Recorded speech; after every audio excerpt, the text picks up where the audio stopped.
The transmission went on it. That's it real. Hey guys, welcome back to the shop. We are in the shop today. It's still cold outside, but if you live anywhere in the United States, you're well aware of that. We're going to try to get Cam's Rogue finished up here today because I need it off my to-do list, you know what I'm saying? So as you can see, we got the correct headlight from eBay yesterday. It showed up. Today we got our new radar, new to me. Hopefully it's good. Looks good. Hopefully we don't have any issues with it. I also replaced the pigtail for the radar again, which is my last one, so I need to order some more of those for my stock. But we also got a new regulator for the driver's door. It's a used one. It doesn't look good, honestly. It looks like it's got 1 billion miles on it. So we're going to plug it in.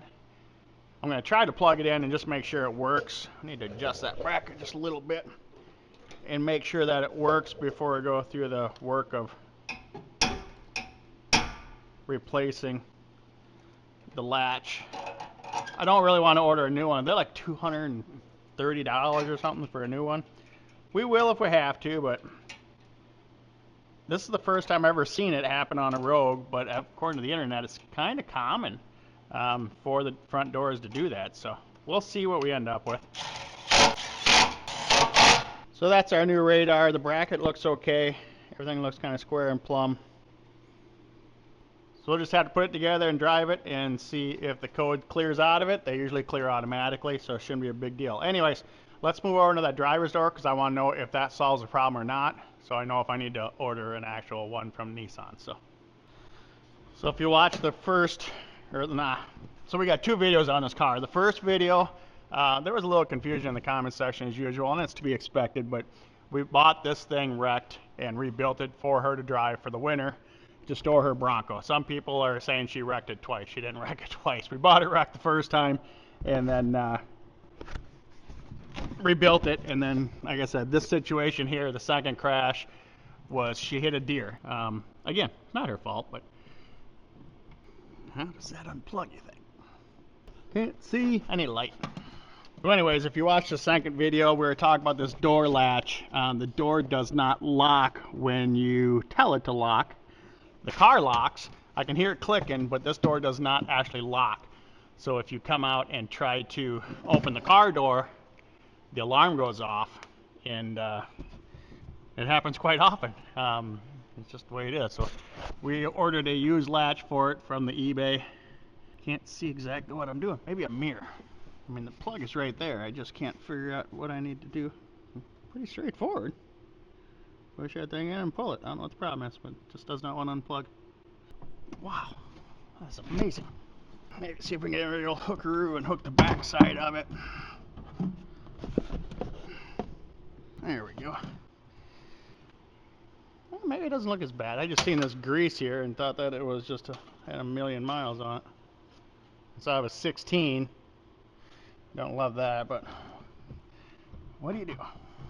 Click. So when you lock it, it should flip that. And it's not, which is one of these 2 here. Yeah, that's the lock one. And you see how it pulls it? That's what it's supposed to do. How does this come off here? Oh, that's pretty simple. So we need to switch out these. They should just flip right out of there. Like that.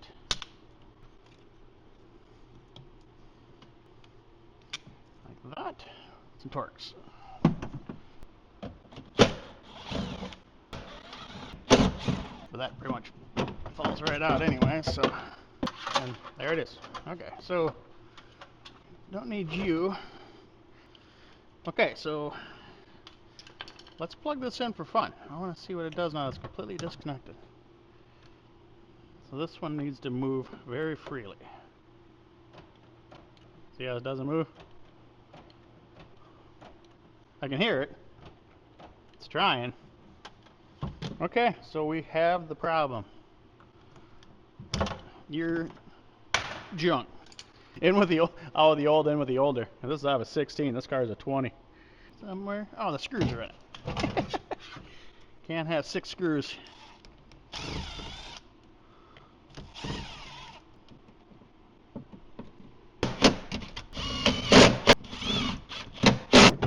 here. What's that look like? Something like that. There we go. Okay. So that goes in there. There is nothing holding it in there. That's kind of weird.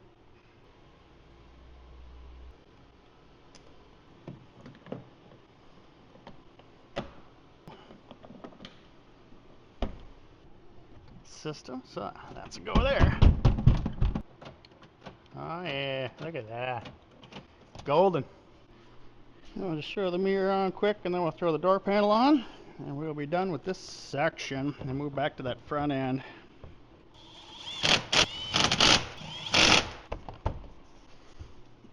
What did she do with all the hardware? Evidently I never told her the trick. You put all the bolts in the door panel for the door panel. That way when you put it on, everything's right there. I did not inform her of that, I guess. Here we go. She put them in the cup holder. There we go.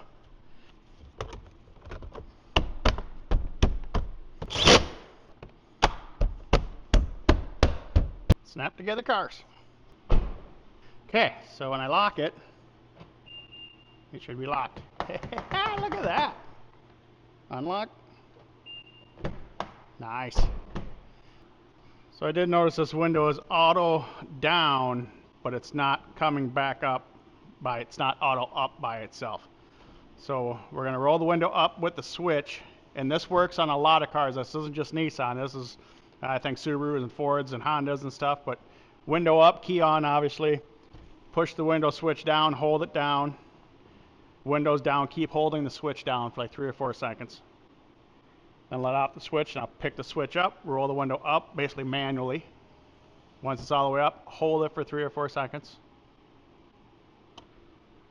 And then auto down, which that worked before. The auto up was not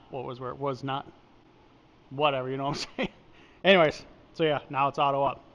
Basically what you're doing is you're relearning the start and stop points of the window. You're just relearning it into the car. It happens a lot, like when you unhook things in the door or batteries or stuff like that. A lot of people panic and go to the dealer. It's not that complicated. Hold it down, hold it up, and then it just relearns it. Like I said, that works on a lot of different vehicles. I do want to check the headlights quick. Pretty sure I plugged them both in. So the DRLs are working, yes. That one needs to be adjusted up, that's for sure. High beam working. Blinker, yes. Yep, okay. Now on the Nissan, there's a little 8mm bolt down here that you turn and it'll adjust it up. That one is too high, I know that, because I was driving behind her one night a couple weeks ago before she crashed it, and it was like right in my mirror. So that one needs to come down, this one needs to go up.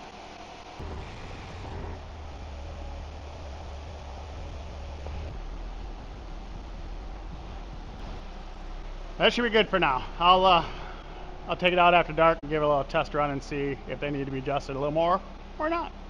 Alright, so now that we got the door all fixed up, we are going to put this crash pad on. Like I said, the other one wasn't damaged bad, but these things aren't expensive, so might as well replace them. We're going to get this on quick, and then we're going to try to buy another one today. Here, real quick, it's down in St. Louis. It's about 5 hours from me, but it's a black SV. It's coming up here in about 3 cars. And so it's a black SV, hit down this side. Fender, door, black, just like this one, G41 paint code. I think it's a 20. Yeah. It's got 20, I think it's 26,000 miles on it, but, oh, we're on it already. Hang on. Well, man. This is probably going to go for pretty good money, just because the fix is technically easy. Poland.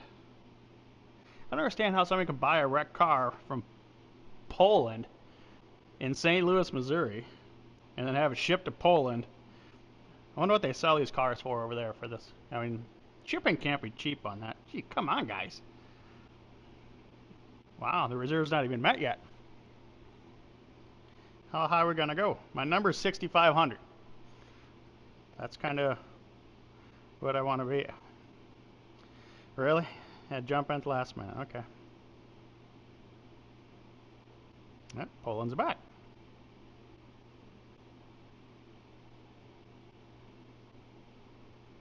Okay. All right. Well, we got it at 6,300 so far, anyways. The reserve. How can the reserve not be met? I mean, that's like the max I pay for these things. I don't know. The reserve should have been about 4,500 bucks in my opinion, but whatever. We'll see what they come back at, and hopefully we'll be going to St. Louis here by the end of the week. What's today? Wednesday? I could go down Friday maybe. Anyways. All right, so now we need to reassemble the front bumper and get all the parts in that we need. Everything is going to be reused except for this fog light assembly over here that was destroyed by the Mr. Deer. We got a new grill, obviously that's all busted, but some of this stuff is totally reusable. There's nothing really wrong with it. Need this little guy first. So this is the lower chrome piece. It slides on first, up under there. No, it's upside down. It ain't ever gonna fit that way. Not without a big hammer anyways. Oh, look at that, it goes right on when you put it on the correct way. Now the plastic grill doohickey thingy. Again, can't put it on upside down, it ain't gonna fit.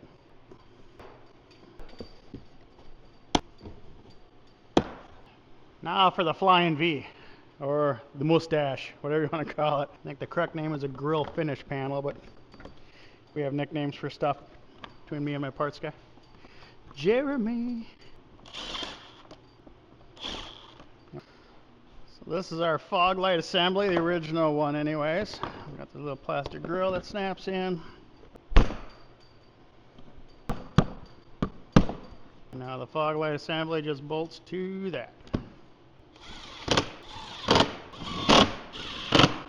Alright, so these fog light parts are fairly pricey for what they are from aftermarket or especially the dealer.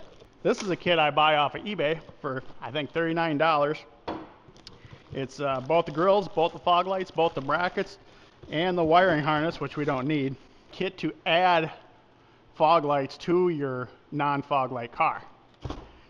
But it's all the exact same parts that Nissan uses. I mean, the lights are the same, and they're glass, they're not plastic. You'd think they'd be cheap plastic, but they're not.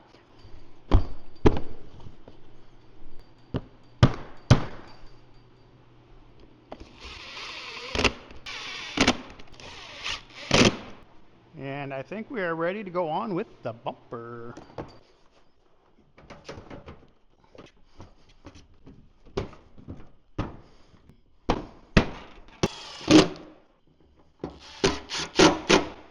Okay, I think we're ready for the grill. We just need to transfer some parts out of the old grill, what's left of it, onto the new grill. And what we need is the Nissan emblem, which is I think $139 my cost from Nissan. We've talked about, you've heard me complain about that in the past, and I think it's got a few marks in it, but it's way good enough for me.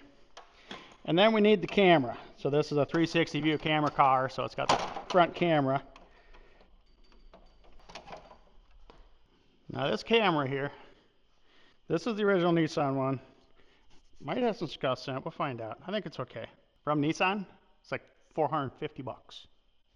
eBay, $19. And I bought them before and used them, they work perfectly fine. Use the exact same mounting bracket, everything. It's same wire, same clip, same color, same everything. I think they're the exact same camera, only $400 less. Speaking of emblems, let's check our auction and see how they did with that car, if they gave it to us. So I don't see no notifications yet. Nope, nothing yet. Still can't believe that thing was on reserve. It's 6,300 bucks. I mean, it's a 2020. What do they think it's worth?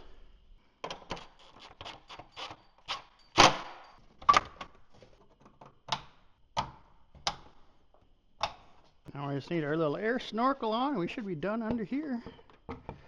Got a new toy today. Actually, it's not new. I already own one, but non-sponsored. This doesn't sponsor anything. This is something I've been putting off buying that I need. And if you're looking for one of these, like I said, I'm not sponsored. I mean, if this company wants to show up and give me some stuff, great. But bought this with my own money, and I'm actually replacing this exact machine, which is right here. This is my old one, and according to Amazon, I bought this 10 years ago. And as you can see, I've got my money's worth out of it. But the plug to charge it is completely busted. This doesn't work anymore. The tester doesn't work anymore. The battery inside is literally worn out. I have replaced the battery internally inside of it once, probably 5 years ago. These things are awesome. They're like, this was 139 bucks on Amazon. If I remember, I'll put a link to it. But like I said, not associated with them at all. I just use them. Jamie uses them. They're awesome. They just work. I thought about getting one of those little ones that I keep in the glove box, but I've just seen too many shops burned down by those things, and I don't quite trust those batteries. So I finally broke down and bought a brand new one. Look at that. Anyways, we got the grill on. Oh, it's got some good scuffs. I didn't see that. Whatever. Maybe I'll order a new one of those. Like I said, we're kind of more or less just in a hurry to get this thing put together because I want my truck back. Oh, speaking of, did I win that car? Still nothing.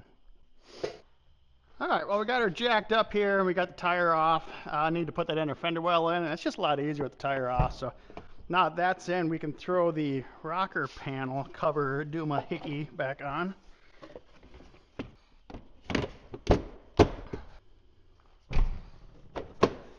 And then we get to take the door panel all back off again. Can't find my light. Remember the light I was using to unplug it?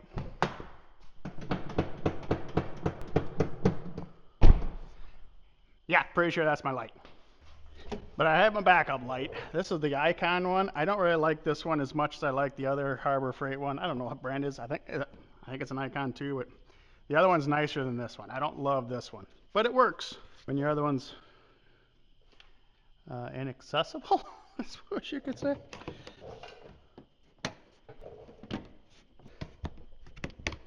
My phone did beep. We had a message. I was hoping it was about our Rogue down in St. Louis, but it wasn't. It was from Pete, my Harley guy. You can always tell when spring's coming when the Harley guys start calling and the dirt track guys start calling. And honestly, I don't do a lot of Harley work either, but Pete is my Harley repair guy. And what I like about Pete is I call him and say, hey, this is what my bike's doing. He says, do this, or buy this, or you need this. He tells me what's wrong with it, lets me fix it myself. In return, I do his personal paint work for his bike. We'll get into that a little later, not in this video obviously, but yeah, you always tell when spring's coming.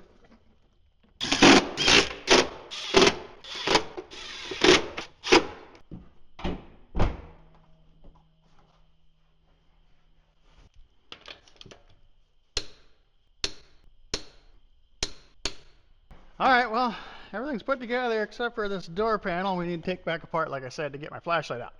And why we're doing this, I've had a lot of comments, actually over multiple videos, people asking me why I do Nissan Rogues. I mean, yeah, I do a lot of them, as you see that, especially if you watch the channel. And there's no real reason why I do these cars. I have always stuck with one make. Not stuck with, but I mean, when we started doing builders full time, we were doing Ford Focuses. 9904 were the first gens, and then after that, we switched to the second gens, which were, what, 05 to 9. And then we switched to 10s and 11s when they went to 10s and 11s. And those ones are awesome. Those are probably the best Focuses they made. We made a lot of money off those cars back then. But then the 12s came out and the transmissions were junk. So we were done with Focuses. And then I switched to Ford Fusions. 2010 to 2012 Fusions. I did a couple of the newer Fusions, but one thing I've learned about Ford over the years is the parts are stupid expensive, and they've only gotten worse, and they continue to get worse. For a while there, I did some Subaru Crosstreks, and I still do some. I haven't done one in a while, but I still do some Subarus, but not a lot. I ran into the Nissans when Camryn was turning 16, and I wanted an all-wheel drive car that's that kind of high, that got good fuel mileage. And I'm a Ford guy. We're a Ford family. There's plenty of Fords over there. Ford doesn't make that vehicle. They don't make anything that gets fuel mileage. Not like these things. So a friend of mine mentioned about the Nissan. So I found a Rogue. I think it was 2011. Had 50,000 miles on it. We bought that, put it together. She drove it when she first turned 16. She had an incident. Her fault. Destroyed the car. And after that, I bought her a Crosstrek. And that was an awesome little car. And I was originally going to put her in a Subaru Crosstrek before I bought the Nissan, but I couldn't find one. And we ran across this Nissan. It was a nice little car, good mileage. So we went with it. And I've pretty much been doing Nissans ever since. Problem is, these things are starting to get old. Right now I'm only doing 2018 to 2020. The 21s and newers are having engine failures at very low mileage, so I'm staying clear of those altogether. A lot of people say, yeah, these CVT transmissions are junk in these cars. Yeah, I'm not going to lie. They had a run of bad luck with them. I believe that every manufacturer has bad luck with something.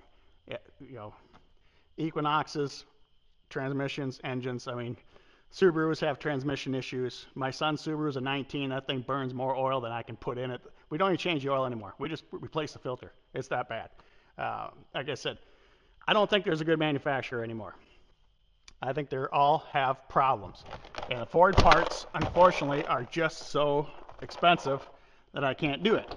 For instance, a headlight for this car cost me about 175 bucks, give or take. I got an Edge coming up. I don't own it yet, but I need to buy an Edge. I got a customer, one of our viewers, wanting an Edge. A used headlight for a 2020 Edge. This is a 2020 Nissan. A used headlight for that Edge is $1,000. A used one. Ain't nothing special. I mean, if it's a titanium one, yep, there it is. Still on too. Yeah, and it is an icon. This is my favorite one. I really like this one. They gave us a car. So we want it for 6,300 bucks. 7,255 after fees. So $1,000 in fees on a $6,000 car. And we beat out Poland. I still don't understand how Poland, why, I don't get it, but whatever. Anyways, guess we're going to St. Louis. Anyways, so yes, do these things have transmissions problems? Not that I have experienced. I do know, I've heard, yes. I know that all manufacturers have a problem. That white Rogue that we just finished not too long ago, the one that shouldn't have been salvaged in my opinion anyways, the lady who bought that just lost her Nissan Rogue. The transmission went out of it. I said, really? She said, yes. She had 330,000 miles on it. Honestly, there are too many cars that are going to last 330,000 miles anyway. So, do these have transmission problems? It's possible. Do you do the services every 35,000 miles like Nissan tells you to do? No, I don't think anybody does. A friend of mine does. He's got 3 of these cars. One of them's at 100,000 miles or over right now, with kids driving them. You know, they're so far so good. He's had that one. His 16. I mean, I bet he's had that car 4 or 5 years now. And besides brakes and basic maintenance, he hasn't done anything to that.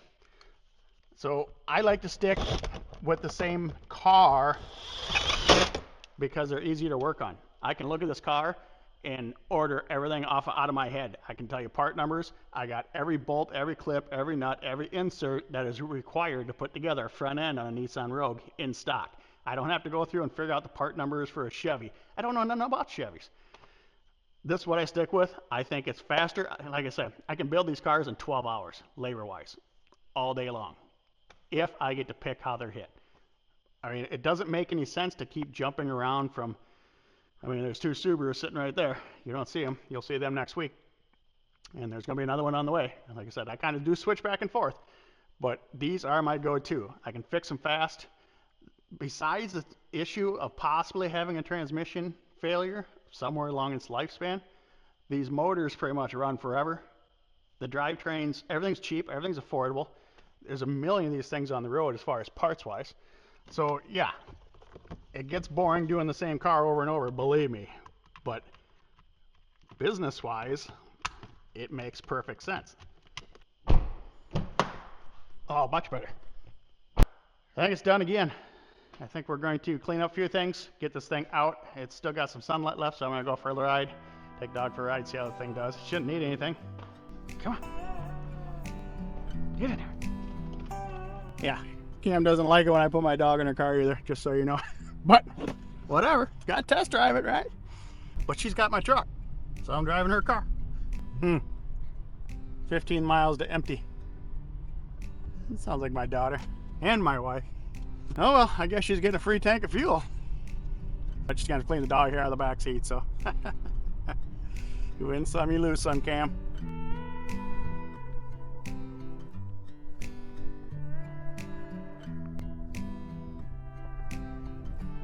Well, car's a little dirty, but run that through the car wash, get that cleaned up. It is freezing cold out here. I think it's 0 degrees right now in Wisconsin.